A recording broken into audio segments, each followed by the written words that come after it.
அவரை எனக்கு சிறு வயது முதல் கொண்டே தெரியும். அவர் பள்ளியின் படிக்கின்ற காலம் முதல் கொண்டு எனக்கு தெரியும்.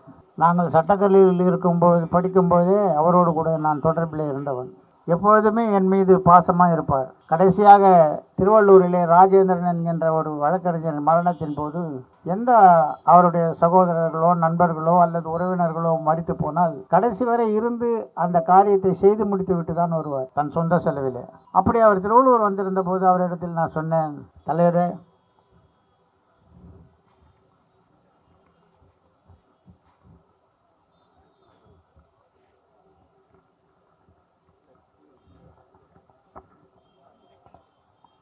எனக்கு நீங்கள் இப்படிப்பட்ட இறுதி மரியாதை செலுத்த வேண்டும் என்று கேட்டுக்கொண்டேன்.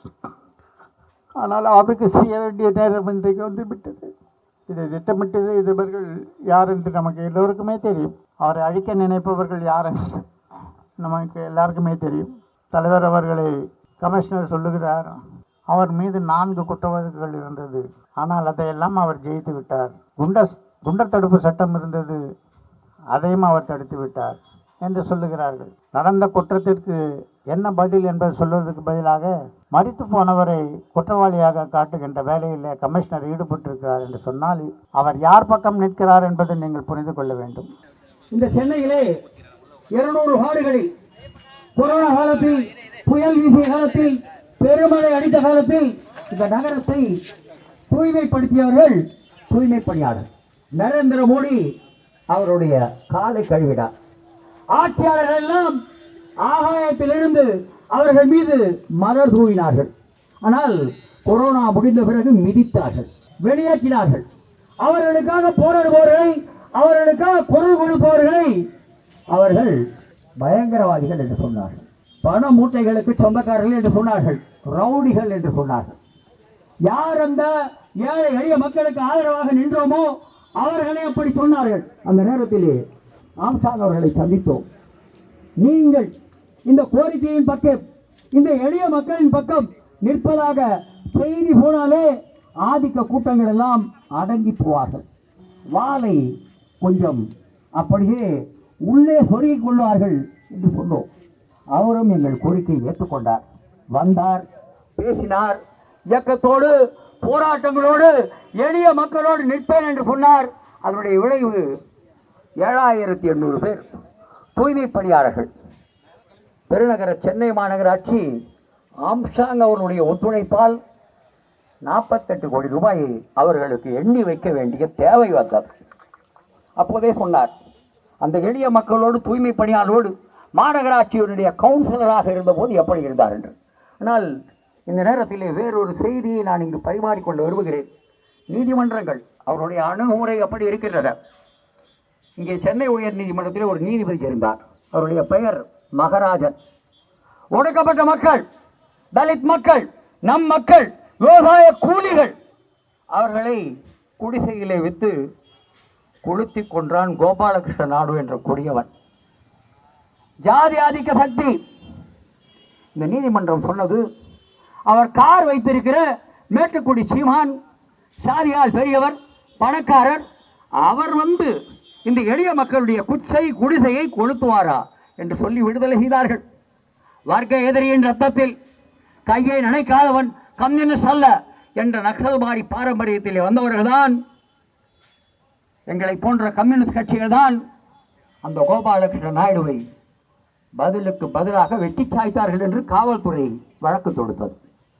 இன்று நீதிபதிகள், சென்னை உயர் நீதிமன்றத்தில் இருக்கிற நீதிபதிகள், ஆந்திராவிலே படிப்பவர்கள் எல்லாம் மோசடி பேர்வழிகள் என்கிறார்கள். ஆம்சாங் நாம் மறக்க முடியாது. எளிய மக்கள், சாமானிய மக்கள், ஒடுக்கப்பட்ட மக்கள், காலகாலமாக சூரியனை சுமந்த மக்கள், அந்த மக்கள் அம்பேத்கரை பார்க்கிறார்கள். அவர் அணிந்திருக்கிற கோட்டை பார்க்கிறார்கள். அவர் கையிலே இருக்கிற அந்த அரசியலமைப்பு சட்டத்தை பார்க்கிறார்கள்.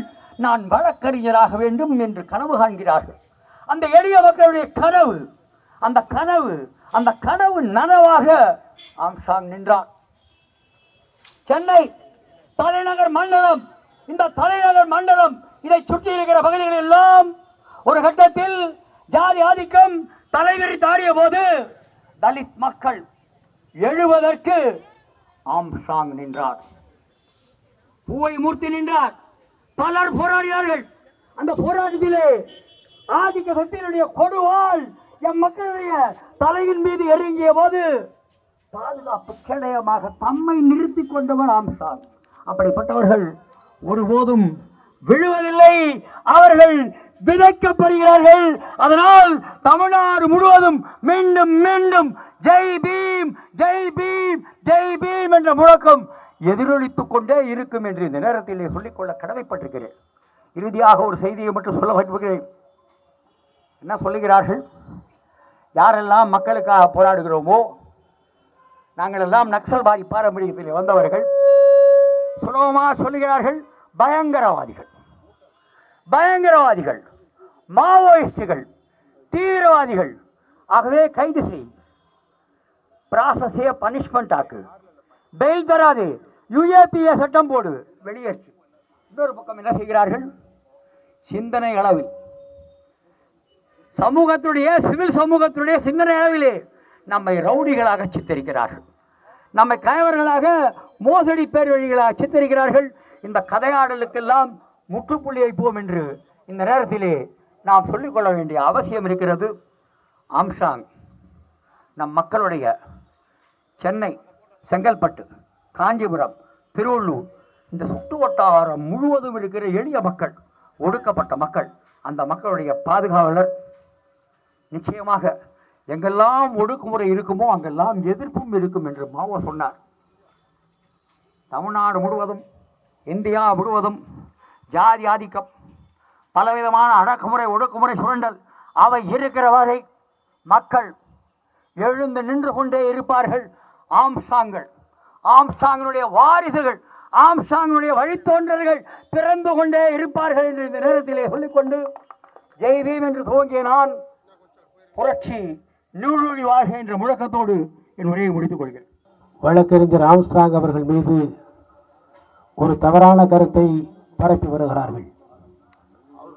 ஒரு 13 ஆண்டுகளுக்கு முன்னால் நண்பர் ரஜினிகாந்த் அவர்களை அழைத்துக் கொண்டு பெரம்பூரிலே உள்ள அவருடைய இல்லத்திற்கு அழைத்து சென்றார். முதலாக அப்போதுதான் எனக்கு அவர் பழக்கம். அதுவரை அவரை பற்றி நான் வைத்திருந்த பிம்பங்கள் எல்லாம் உடைந்து போனது. பல்வேறு வரலாறுகளை, பல சரித்திர உண்மைகளை, பல இலக்கிய வரலாறுகளை, மறுத்து போன வரலாறுகளை எல்லாம் என்னிடத்திலே அவர் நீண்ட நேரம் பேசிக் கொண்டிருந்தார். பேசுகிற பொழுது அவர் எவ்வளவு இனிமையாக இருந்தார், எளிமையாக இருந்தார். இவரை பற்றி இப்படி ஒரு பிம்பத்தை உருவாக்கி இருக்கிறார்களே என்று நான் ரஜினிகாந்த் அவர்களிடத்திலே பேசிக் கொண்டு வந்தேன். யாருக்கும் எந்த விதமான இடையூறும் செய்யாமல், எந்த சாதி, இங்கே சொன்னார்கள் ஒடுக்கப்பட்ட மக்களுக்காக மட்டும்தான் அவர் போராடினார் என்று. இல்லை, அங்கே சென்ற பொழுது அனைத்து சமூகத்தை சார்ந்த, அனைத்து மதங்களை சார்ந்தவர்களும் அவருக்கு நண்பர்களாக இருந்திருக்கிறார்கள். அவர்களுக்கான தேவையும் அவர் நடத்தி கொடுத்திருக்கிறார், முடித்து கொடுத்திருக்கிறார் என்று சொல்லுகிற பொழுது அவர் ஒடுக்கப்பட்ட மக்களுக்கு மாத்திரமல்ல, இந்த நாட்டில் இருக்கக்கூடிய அனைத்து பிற்படுத்தப்பட்ட, மிக பிற்படுத்தப்பட்ட மக்களுடைய, அந்த மாணவர்களுடைய, வழக்கறிஞர்களுடைய அன்பை பெற்றவர். அவர்களுக்கு தேவையான உதவிகளை செய்திருக்கிறார். அவற்றை நாம் மறக்க முடியாது. ஆனால் ஒரு மிகப்பெரிய கொடூரத்தை செய்துவிட்டு, மிகப்பெரிய படுகொலையை செய்துவிட்டு, உடனடியாக நாங்கள் தான் செய்தோம் என்று ஒரு சிலர் காவல்துறையிலே சரணடைந்திருக்கிறார்கள் என்று சொன்னால் இந்த நாட்டினுடைய சட்டம் ஒழுங்கு எப்படி இருக்கிறது? ஒட்டுமொத்த வழக்கறிஞர்களுக்கு இன்றைக்கு தமிழகத்திலே ஒரு மிகப்பெரிய கொடூரமான சூழ்நிலை நிலவுகிறது. இதுவரை 25க்கு மேற்பட்ட வழக்கறிஞர்கள் தமிழ்நாட்டினுடைய பல பகுதிகளிலே கொல்லப்பட்டிருக்கிறார்கள். ஆம்ஸ்ட்ராங் அவர்களுடைய படுகொலைதான் கடைசி படுகொலையாக வழக்கறிஞர்கள் மத்தியில் இருக்க வேண்டும். இதற்கு பிறகு எப்படி ஒரு சம்பவம், இப்படி ஒரு கொடூரமான சம்பவத்தை நடத்துவதற்கு எந்த ஒரு கொடூர மனிதனுக்கும் எண்ணம் வரவிடக்கூடாது என்று சொன்னால் உடனடியாக வழக்கறிஞர் ராஜஸ்தானில் இருக்கிறது, இந்தியா முழுவதும் இன்றைக்கு அந்த சட்டத்தை ஏற்றிருக்கிறார்கள். தமிழகத்தினுடைய முதல்வர்கள் உடனடியாக வழக்கறிஞர் பாதுகாப்பு சட்டத்தை அமல்படுத்த வேண்டும். நம்முடைய அண்ணன் ஆம்ஸ்ட்ராங் அவர்களுடைய கொலை வழக்கில் தொடர்புடைய அனைத்து குற்றவாளிகளையும் அரசு இந்த தமிழக காவல்துறை முறையாக கைது செய்ய வேண்டும். அதுவரை வழக்கறிஞருடைய போராட்டம் தொடரும். நாளை சென்னை உயர்நீதிமன்ற வழக்கறிஞர்கள் சங்கத்தின் சார்பிலே மிகப்பெரிய போராட்டத்தை, கண்டன ஆர்ப்பாட்டத்தை இந்த இடத்தை நடத்தியுள்ளோம். நம்முடைய ராஜேஷ் அவர்களும் இந்தியன் அவர்களும் ரகு அவர்கள் எல்லாம் மிகப்பெரிய ஏற்பாட்டை செய்து கொண்டிருக்கிறார்கள். அதிலும் நம்முடைய வழக்கறிஞர்கள் அனைவரும் பங்கேற்க வேண்டும் என்று கூறி ஜெய்பீம் என்று கூறி விடைபெறுகிறேன். வணக்கம். யார் யார் ஒடுக்கப்பட்ட மக்களுக்காக குரல் கொடுக்கிறார்களோ அல்லது ஒடுக்கப்பட்ட மக்களுக்காக தங்களுடைய போராட்டங்களை வலுவாக செய்து கொண்டிருக்கிறார்களோ அவர்களை எல்லாம் கருவறுக்க வேண்டும் அல்லது அழித்து ஒழிக்க வேண்டும், அவருடைய கொள்கைகளை மறைக்கப்பட செய்ய வேண்டும் என்று ஒரு மிகப்பெரிய சதி இன்றைக்கு நாட்டில் நடந்து கொண்டிருக்கின்றது. அருமை தலைவர் ஆம்ஸ்ட்ராங் அவர்கள் 2 பேருக்கு பிரச்சனை என்று வரும்போது அவர்களை சமாதானப்படுத்தி அனுப்பி இருக்கிறாரே தவிர அவர்களுக்குள்ளே பிரச்சனையை உருவாக்கி அனுப்பி இருப்பதில்லை. இதனால் தான் மக்கள் அவரை நோக்கி வர ஆரம்பித்தார்கள்.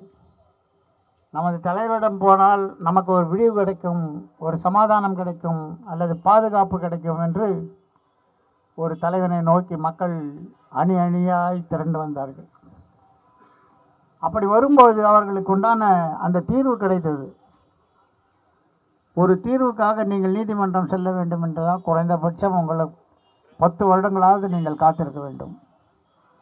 அப்படிப்பட்ட சூழ்நிலையில் ஏழை எளிய மக்கள் தங்களுடைய வாழ்க்கையையும் பொருளாதாரத்தையும் இழந்து வாடும்போது உடனடி தீர்வாக அவர்களுக்கு அந்த உதவிகளை செய்து வந்தார் தலைவர் அவர்கள்.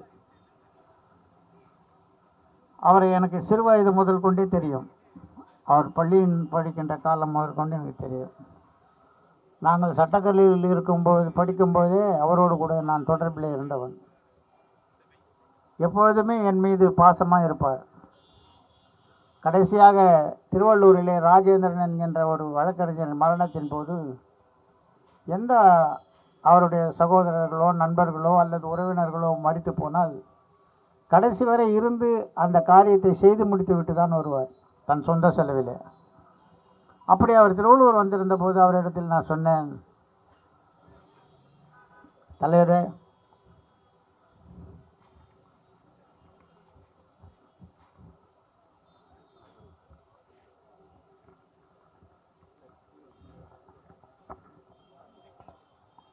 எனக்கு நீங்கள் இப்படிப்பட்ட இறுதி மரியாதை செலுத்த வேண்டும் என்று கேட்டுக்கொண்டேன்.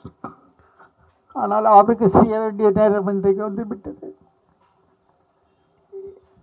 இதை திட்டமிட்டது இவர்கள் யார் என்று நமக்கு எல்லோருக்குமே தெரியும். அவரை அழிக்க நினைப்பவர்கள் யார் என்று நமக்கு எல்லாருக்குமே தெரியும். தலைவர் அவர்களை கமிஷனர் சொல்லுகிறார், அவர் மீது 4 குற்ற வழக்குகள் இருந்தது, ஆனால் அதையெல்லாம் அவர் ஜெயித்து விட்டார். குண்டர் தடுப்பு சட்டம் இருந்தது, அதையும் அவர் தடுத்து விட்டார் என்று சொல்லுகிறார்கள். நடந்த குற்றத்திற்கு என்ன பதில் என்பது சொல்வதற்கு பதிலாக மரித்து போனவரை குற்றவாளியாக காட்டுகின்ற வேலையில் கமிஷனர் ஈடுபட்டிருக்கிறார் என்று சொன்னால் அவர் யார் பக்கம் நிற்கிறார் என்பதை நீங்கள் புரிந்து கொள்ள வேண்டும். ஒரே ஒரு உதாரணத்தை நான் சொல்லி முடித்துக் கொள்ள ஆசைப்படுகிறேன். தேசப்பிதா மகாத்மா காந்தி அவர்கள் எத்தனை முறை சிறை சென்றிருப்பார் என்று உங்களுக்கு தெரியும். ஜவஹர்லால் நேரு அவர்கள் எத்தனை முறை சிறை சென்றிருப்பார்கள் என்று தெரியும். ஒருவரை சிறையில் அடைக்கும்போது வழக்கு பதிவு செய்யாமலா சிறையில் அடைப்பார்கள்? ஆனால் அவர்கள் மகாத்மாவாகவும் அவர்கள் தேசப்பிதாவாகவும் மாறும்போது ஏழை எளிய மக்களுக்காக போராடிய வழக்குகள் இருக்கிறது என்று சொல்லக்கூடிய நம்ம தலைவர் அவர்களை குற்றவாளியாக சித்தரித்து கொண்டிருப்பது போலீஸினுடைய ஒரு சதியாகும். இதில் மிகப்பெரிய அளவு பெரிய பெரிய இடங்களில் இருந்தெல்லாம் ஆட்கள் வந்து இந்த காரியங்களை செய்து கொண்டிருக்கின்றார்கள். பொய்யான குற்றவாளிகளை அவர்கள் இங்கே நடமாட விட்டிருக்கிறார்கள் என்று சொல்லி பார்க்கும்பொழுது இது ஒரு சாதாரண ஒரு வழக்குகளிலே நடக்கின்ற ஒரு செயலை போல காட்டுகிறார்கள். இவர் ஒரு தலைவர், ஒரு அனைத்து இந்திய கட்சியினுடைய தலைவர். அப்படிப்பட்ட சூழ்நிலையில் அவரை ஒரு சாதாரண மனிதனாக, ஒரு சாதாரண குற்றவாளியாக காட்ட வேண்டும் என்று காவல்துறை விரும்புகிறது. இதை நாம் முறியடித்தாக வேண்டும். நமது போராட்டம் தொடர்ந்தாக வேண்டும். சிபிஐ மூலமாக மட்டுமே இதற்கு ஒரு நல்ல தீர்வை நம்ம பெற முடியும் என்று நான் நினைக்கிறேன். ஏனென்றால் நமது காவல்துறை இதை விசாரிக்கின்ற அளவுக்கு தெம்பும் திராணியும் இருக்கிறதா என்பது சந்தேகமாக இருக்கிறது. எந்த அளவுக்கு இது இவ்வளோ தூரம் ஆழப்போய் மதுரை, திண்டுக்கல் இப்படிப்பட்ட மாவட்டங்களெல்லாம் போய் அவர்கள் விசாரணையை தொடர வேண்டும் என்று சொன்னால் அது நம்ம போலீஸ்னால அது நிச்சயமாக முடியாது. ஆகவே தான் சிபிஐ மூலமாக இந்த வழக்கை தொடர வேண்டும், இந்த வழக்கை சிபிஐக்கு மாற்றப்பட வேண்டும் என்பது எங்களுடைய மிகப்பெரிய கோரிக்கையாக இந்த நேரத்தில் இருந்து கொண்டிருக்கிறது. எனக்கு பேச வாய்ப்பளித்த அருமை சகோதரர் பார்வேந்தன் அவர்களுக்கு எனது மனமார்ந்த நன்றியை தெரிவித்துக் கொள்கிறேன்.